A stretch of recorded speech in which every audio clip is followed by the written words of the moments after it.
इस वर्ष 2024 में लोलार्क कुंड में स्नान कब होगा? लोलार्क षष्ठी, सूर्य षष्ठी किस दिन पड़ रही है? लोलार्क कुंड में स्नान करने से क्या फल प्राप्त होता है? लोलार्क कुंड कहाँ है? इस सब के बारे में इस वीडियो में जानेंगे। चैनल पर यदि आप नए हैं तो सब्सक्राइब करके नोटिफिकेशन बेल को ऑन कर लें। वीडियो को लाइक करके अन्य ज़रूरतमंदों को शेयर कर दें। आइए इस वीडियो का शुभारंभ करते हैं। भाद्रपद महीने के शुक्ल पक्ष में पड़ने वाली षष्ठी तिथि को लोलार्क षष्ठी के नाम से जाना जाता है। इसे सूर्य षष्ठी, स्कंद षष्ठी भी कहते हैं। इस दिन भगवान सूर्य नारायण तथा भगवती षष्ठी देवी के निमित्त व्रत पूजन किया जाता है। संतान प्राप्ति के लिए, आयु आरोग्यता के लिए, चर्म रोग, नेत्र रोग आदि के निवारण के लिए इस दिन माताएं व्रत उपवास करके भगवान सूर्य और षष्ठी देवी स्कंद आदि की पूजा करती हैं। लोलार्क षष्ठी के दिन संतान की प्राप्ति के लिए, कुष्ठ रोग, चर्म रोग, नेत्र रोग के निवारण के लिए काशी वाराणसी में स्थित लोलार्क कुंड में स्नान भी किया जाता है। यह कुंड कहाँ पर है? इसमें कैसे स्नान करना चाहिए? स्नान का क्या फल होता है? और इस वर्ष 2024 में लोलार्क कुंड में किस दिन स्नान किया जाएगा? आइए हम जानते हैं। लोलार्क कुंड उत्तर प्रदेश के वाराणसी जिले में भदैनी मोहल्ले में स्थित है। भदैनी क्षेत्र 80 घाट तुलसी घाट के निकट है। यहीं पर यह कुंड स्थित है। इसे ही लोलार्क कुंड, सूर्य कुंड के नाम से जाना जाता है। प्रत्येक वर्ष भाद्रपद मास शुक्ल पक्ष की षष्ठी तिथि को इस कुंड में स्नान की परंपरा रही है।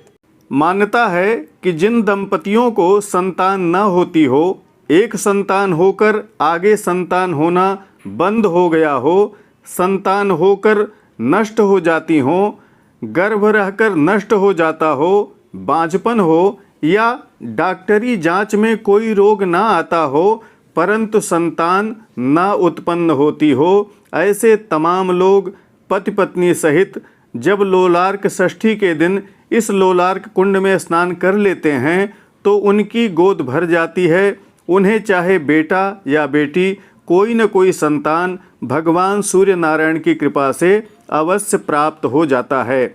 ऐसी प्राचीन मान्यता है, लोगों का विश्वास है। बहुत से लोगों की मनोकामनाएं यहाँ पूर्ण भी हुई हैं तथा कुछ लोग निराश भी रहे हैं। आइए यहाँ स्नान की विधि के बारे में जानते हैं। संतान के इच्छुक दंपतियों को यहाँ स्नान के लिए आना पड़ता है। पति पत्नी दोनों को एक साथ कुंड में स्नान करना पड़ता है। कुंड में एक फल छोड़ना पड़ता है, फिर जीवन में उस फल का उपयोग नहीं करना चाहिए। लोलार्क षष्ठी के दिन, जिस दिन यह स्नान होता है, उस दिन व्रत धारण करना चाहिए। कुंड में स्नान के बाद पति पत्नी दोनों को अपने वस्त्र आभूषण वहीं त्याग देने होते हैं। वर्ष भर सूर्य के निमित्त उपवास व्रत करना चाहिए। सात्विक अन्न का भक्षण करना चाहिए। कुछ परंपराएं, कुछ कथाएं इस कुंड के विषय में कही जाती हैं कि यह तंत्र कुंड है। भगवान सूर्य के रथ का पहिया यहाँ गिरा था। वैसे तो वर्ष भर में कभी भी यहाँ आकर स्नान कर सकते हैं, परंतु विशेष मान्यता लोलार्क षष्ठी के दिन ही है। आइए अब हम यह जानते हैं कि इस वर्ष लोलार्क षष्ठी कब पड़ेगी।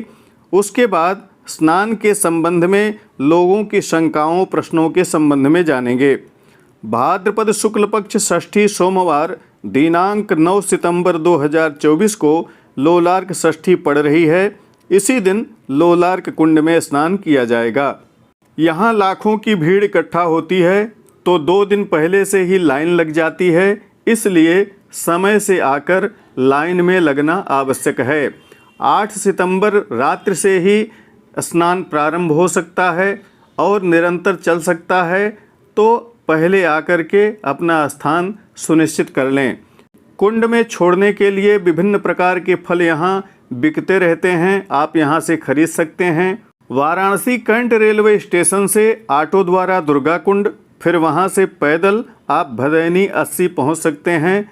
पति पत्नी दोनों को एक साथ स्नान करने के लिए आना चाहिए। जो दोनों नहीं आ सकते वह कम से कम अकेले आकर अवश्य स्नान कर लें।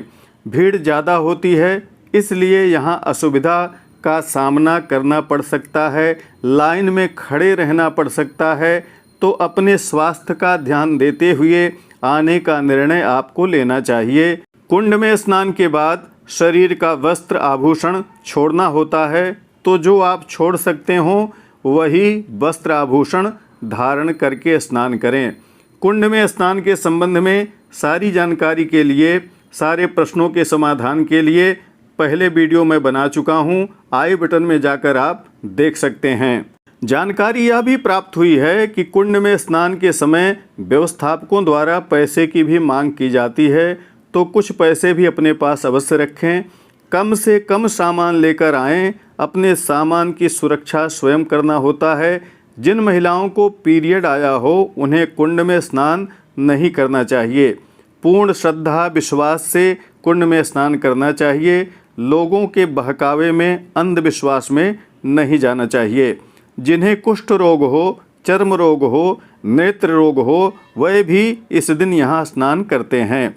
सबसे महत्वपूर्ण बात यह है कि मैं यह वीडियो सिर्फ आप लोगों को जानकारी देने के लिए, जागरूक करने के लिए बना रहा हूँ। इस कुंड से या यहाँ की व्यवस्था से मेरा कोई लेना देना नहीं है, इसलिए मुझे फ़ोन करके परेशान न करें। आप कमेंट करके जानकारी प्राप्त कर सकते हैं। अपनी सुविधा, सेहत, विश्वास के बल पर निर्णय लें कि आपको क्या करना है। आशा है वीडियो आप सबके लिए उपयोगी होगी। लाइक, शेयर, कमेंट करना मत भूलिएगा। प्रामाणिक व्रत, पर्व, त्योहार, ज्योतिष, वास्तु तथा ग्रह बाधा निवारण संबंधी जानकारियों के लिए बने रहें हमारे साथ। नमस्कार। जय विश्वनाथ।